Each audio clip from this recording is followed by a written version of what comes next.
Welcome back, everyone. Dr. Faust from Dr. Faust Painting Clinic here once again for another painting tutorial for all of you Hero Forge fans.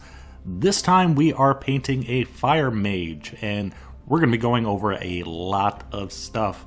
Painting texture once again, painting with a warm paint scheme, painting fire, doing freehand work.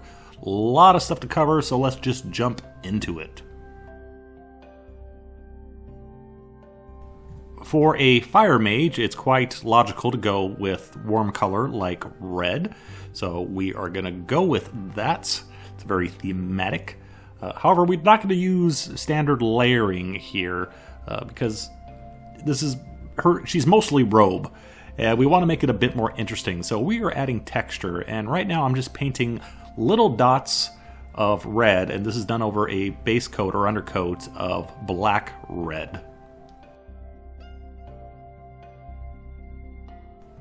Once dry, I added a second layer of dots to make them more intense, kind of more solid, essentially connecting the dots by adding a secondary layer towards the bottom of the robe. And I did this with pretty much every layer of paint. I'm just showing you this one so you understand it, and we're going to skip the rest so this doesn't get too repetitive.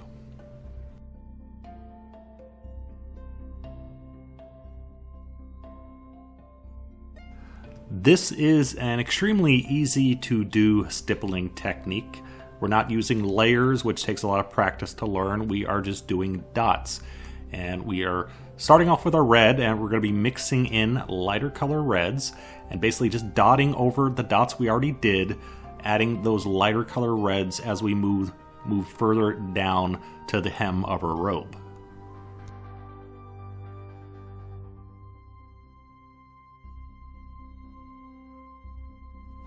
At this point, I actually started moving a little bit further up the robe with this color, just because I wanted a bit more contrast, because we are putting this color next to the original black red. It stands out a lot more as opposed to putting it over the previous mixture of red, because that is much closer in color and hue. So a few little embers of light that are kind of floating around the robe a little bit further away from the rest, because I did want to try to get kind of the idea of embers burning off a forest or something. I don't want a flat line of color towards the hem. The line goes up and it goes down, and there's a few little spots of light on the robe. And also, no, it's not your monitor. Unfortunately, I accidentally hit and changed the temperature of my desk lamp, and I didn't notice it, so color is going to be a little bit off for the next few scenes. I apologize for that.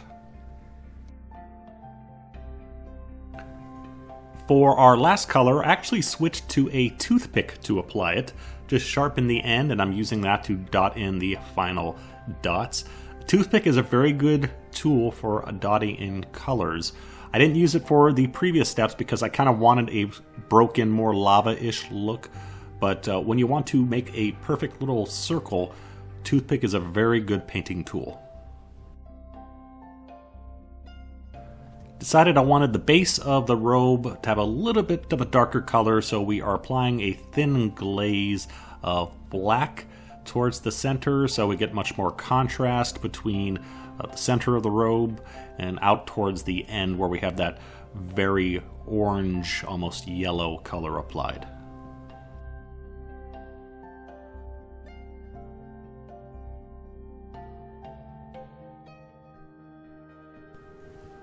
For her inner robe, we're going to go with yellow, once again, another warm color, though I wanted a bit more golden than yellow, so we're going to start with leather brown and try to work up to a pale yellow.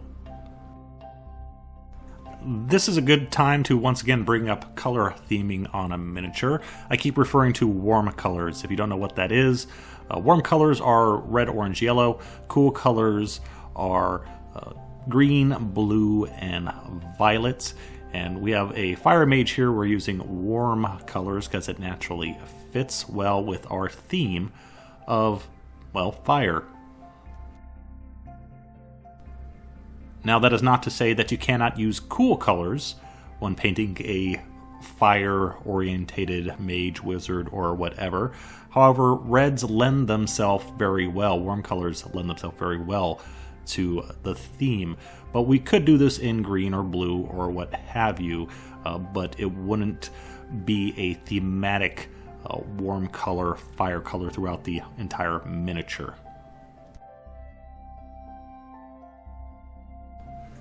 Second thing I want to mention is I talked about color balance again several times in the past, and sometimes when you choose a color, where else to place it on the miniature just logically, naturally comes to you once you try to balance your colors. I start off by painting the lower part of her dress with this golden yellow, and to balance that color out, it's natural to put it on the end of the sleeves as well, so we don't have a bunch of yellow on the bottom of the miniature and none on the top. Using it in both those places balances that color out very nicely. So we pick yellow to use on one area of the miniature, and just natural selection tells us where else to use it on another blank area of the miniature.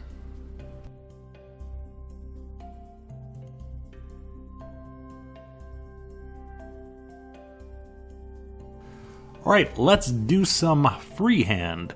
For that we are using German gray, nice charcoal color, nice smoky color, see? Fits in with the scheme. And we have some glaze medium mixed in with it to slow the drying time so we can fix any mistakes that I make. And we're just kind of doing a swirly sort of smoke pattern here. And you just want to kind of do a rough line, and then you can fill it out a little bit later to make your line nice and smooth. If you're following along exactly what I'm doing here, you don't want your first lines to be the smallest you can possibly make.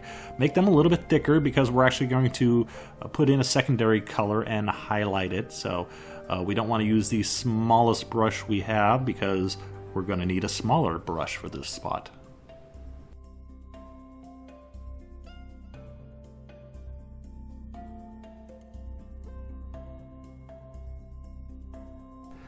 And then we finish off with, I really don't want to call it a highlight step because this is like a printed pattern on a dress, so you wouldn't have the same highlights on the top of each of our little swirls. But it does look a bit more dynamic, so you can follow the folds on the clothing itself, or you can highlight each little swirl, whatever your hand-painted pattern is. It's kind of up to you. Decided to try a fairly dark skin tone color for her, and we're starting off with Camo Black Brown. Remember, when painting skin tones, don't be limited by what a paint manufacturer offers. The skin tone shades most offer are very limiting. You'll only find like one or two. You can use any color, whatever you deem appropriate. Doesn't have to have flesh or skin in the title.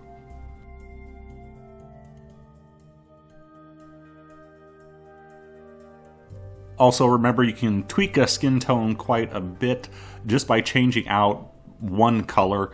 For example, with this figure, if we wanted to make the skin just a little bit lighter, we could skip the Camo Black Brown, start off with just leather brown, and then work up to the highlight of straight English uniform, and then just add one more highlight to it. Maybe a golden brown, could be a beige brown might work. So just switching out one color, basically moving one step up or one step down in a direction to make the skin lighter or darker in tone is quite easy. Once you figure out your main recipe, you can adjust it whichever direction you would like.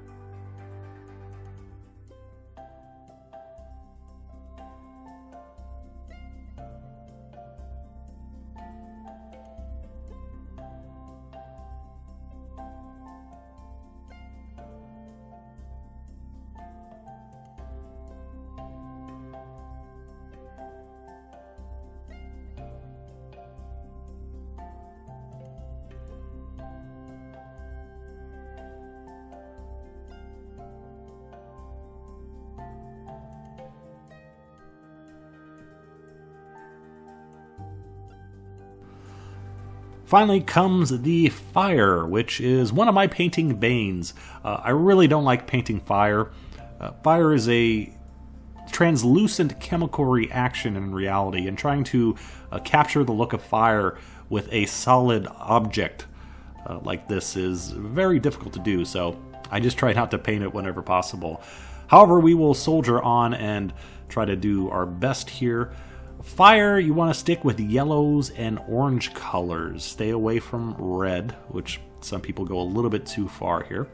But the key to painting fire is do it in the opposite direction as you normally would add layers to highlight something. So we start off with the flat yellow, and then we work our way up to orange.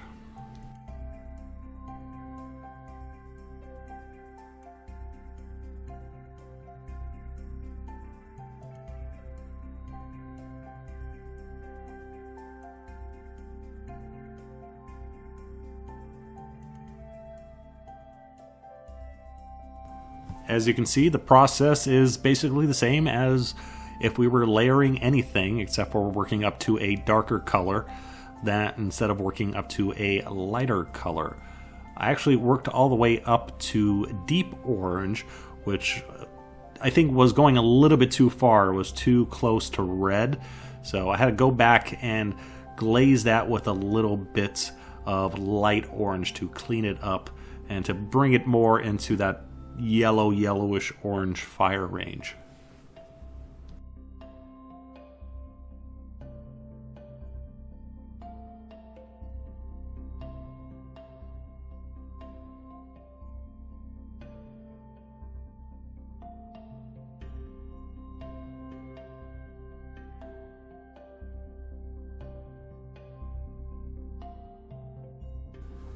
The last step is to go back with a little bit of thinned whites. Put that in the deepest recesses so we get that, the white, hot look towards her hands.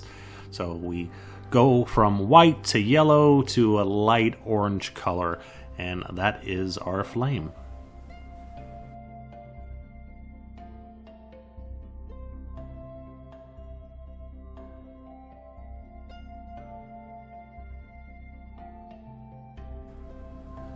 For a little bit of glow effect, we are adding some of our orange and yellow color to the hands. Just a little bit. I don't want them to be pure yellow or white. I initially planned to do a little bit of this color on the robes as well. However, because we painted a texture and because those areas are yellow and red, it just doesn't lend itself very well for painting a orange yellow glow effect, so I had to skip it and just do it on the hands.